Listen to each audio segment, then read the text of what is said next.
Si cunta e si ricunta, canta una città di la Sicilia, c'era un re e una regina che avevano 5 maravigliosi e beggi figli femmini.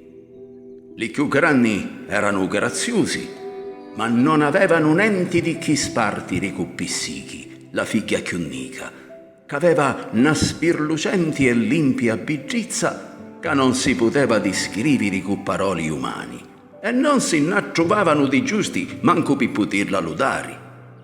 Sta figlia d'uomo era così bella che la gente la chiamava Afroditi e ci facevano puro sacrifici. Venuto a sapere di la fama di Pissichi e di zocco si diceva sopra alla sua grande bellezza, la dia Afroditi si gelusiava assai. Annorvata e cardaciata di la raggia, chi già che era riconosciuta proprio come la dia di la bellezza, decisi di vendicarsi di la bella carusa, addomandando all'uddio Eros d'aiutarla in tallo sociacchiccio.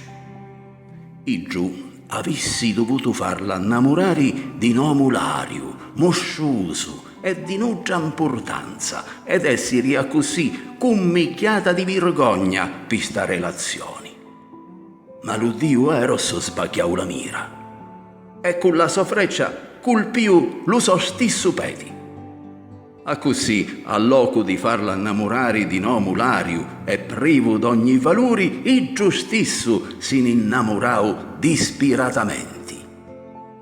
Namenci la famiglia di Pissichi ci voleva trovare marito e allora la portarono in tanna divina venturi, che ci consigliò di lasciare la carusa sopra all'upico di una timpa e aspettare che venissi pigliata di lo vento zefiro, che avevi cura di consegnarla allo futuro marito.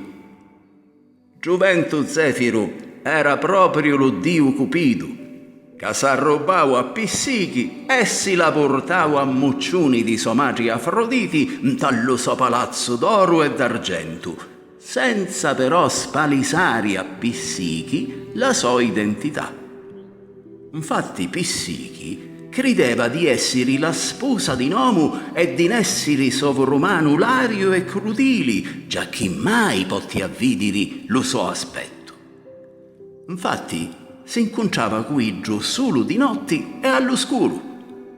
Lo dio a tali scopo la vedeva e ci faceva l'amore solo la notte, ma la rendeva felice e contenta, dannoci ogni beni, ricchezza e servitù tallo resto di lo giorno.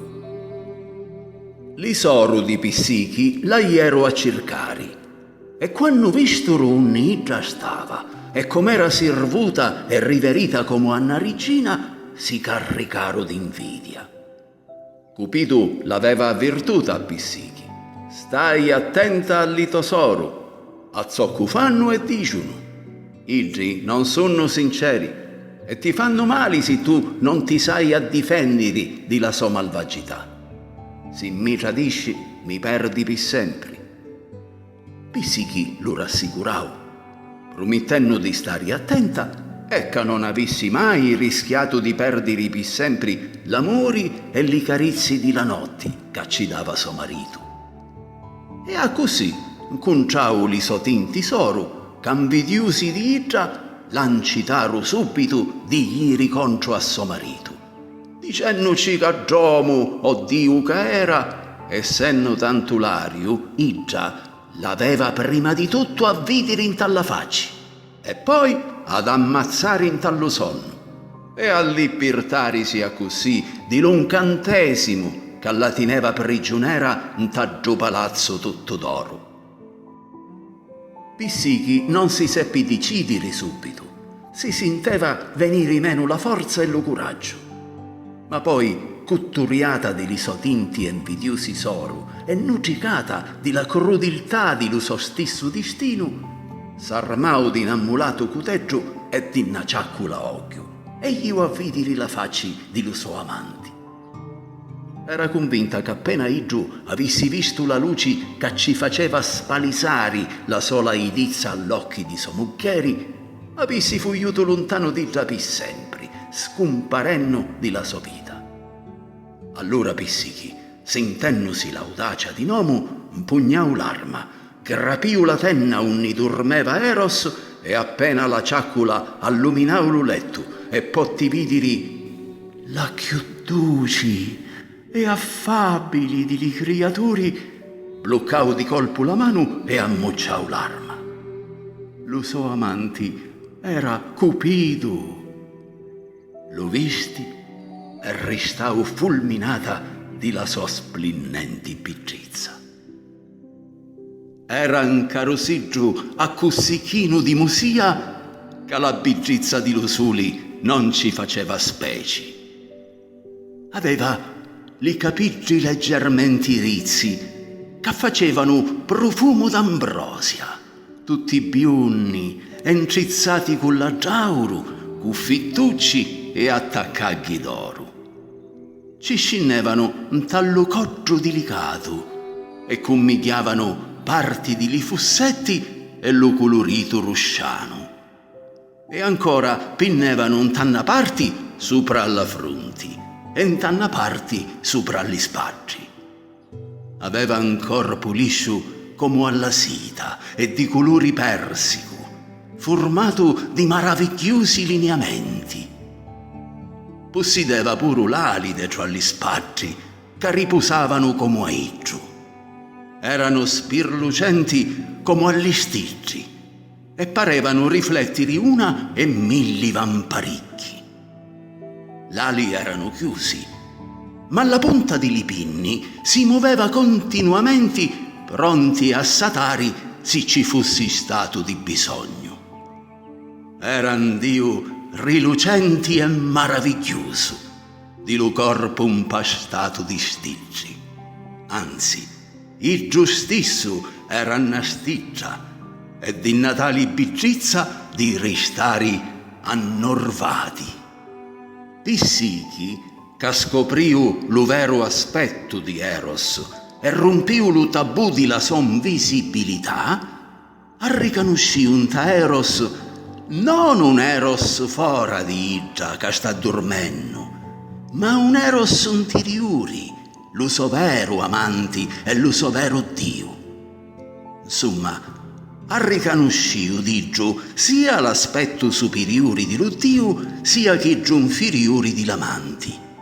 E ci si addomaro l'occhi avanti a tanta biggizza. Puro la luce di la ciaccula non potti resistere alla maravigliosa biggizza di Cupido e si moviu discreta e s'avvicinau quasi a volirlo toccare. Ma ecco che una stizza d'occhio cascau sopra la spaggia di Eros e lo feci arrosbicchiare a lanciasatta avanti alla presenza di Pissichi.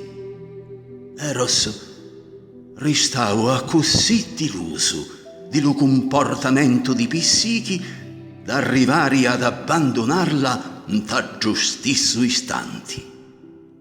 Pissichi, che visti con l'occhi so la più grande biggizza di lo criato e che si innamorò un tuttuna dispiratamente di lo Dio e di l'amanti so, fu presto prida di la dispirazione e ha cominciato a firriare pillumunno alla ricerca di suo marito.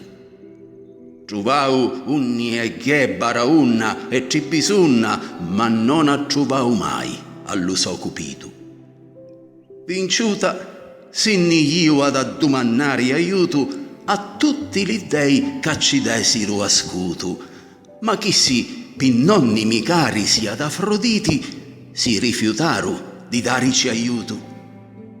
A Pissichi non ci restau dunque altro che consignarisi in tallimano di Afroditi, che aveva castiato e carzarato Cupido a palazzo. E la dia, nonostante Pissichi fossi incinta, la sottaposi subito a strazi, tormenti e torturi. Dopo ridotta l'en silenzi e scarcagnata, fu sottomessa di Afroditi a un certo numero di provi. Pissichi accittau d'affrontare qualunchi prova, paviri arreri a suo marito di cui aspettavan divino figlio un talluventi. Ed elementi, natura, magaria e pircantu l'aiutaro a superare tutti li provi che Afroditi mano mano ci addumannava. Ristava Pippissichi d'affrontare l'ultima prova, la più difficile. Scinniri in tallo munno di li morti, pigliiri a trovare a Proserpina e farisi dare tanticchia di la sobbigizza e mittirla annincia a una bottiglieggia sigillata. Alla riuta però, pigliata di la curiosità, vo si vidi di zocco conteneva già bottiglieggia e la grapiù. Di lo bocca loro ne sci una nuvola di sonno e un letargo di morti s'impagionio di Pissichi, che cascà un tan sonno profondo come fossi morta. L'uddio Amuri, sentenno che ci stava succedendo qualche cosa alla sobbeggia Pissichi, supirau li canceggi che lo tenevano carzarato e avvulau un Zeus per supplicarlo di salvare la sua amata. So paci, vedendolo arrivare e supplicare, ci dissi che Iggio non mi iritava nenti per come s'era comportato di libertino un tallo passato, facendo pansina soffrire allo so stesso paci e gabbari lo sonnomo mittennilo in ridicolo con la gente. Ma nonostante questo, io voglio essere clementi e benigno e t'aiuto in tazzocco ma domani. Però faccio zocco mi dici a un patto, che quando firripi la terra e acciovi una carosa beggia e aurusa, tu la porti in timia, come un rialo, picchi gioca giusta io per fare pittia. Poi s'arrivolgiu ad Afroditi e ci dissi di non pigliarisi di corrio si giù suo figlio pigliava in sposa a mortali. Perché io faccio un modo che io sposi in naso pari, già chi ci arriialo a Iggia l'immortalità, la fama e la gloria eterna. Ditto chisso, chiamavo ad Hermes e ci dissi di ieri a pigliare a Pissichi e a così fici e ci la portavo in tallo cielo. Allora Zeus ci dissi alla sobbeggia Nora: bibiti sta coppa d'ambrosia e addiventa immortali. Né mai Cupido si sciogli di lo vincolo cavi cuttia, già chilli vostri sono nozzi eterni. E di seguito fu servuto un schiticchio celestiali per festeggiare gli sposi. Dopo qualche tempo, Pissichi partorì una beggia picciriggia a cui desero lo nome di voluttà.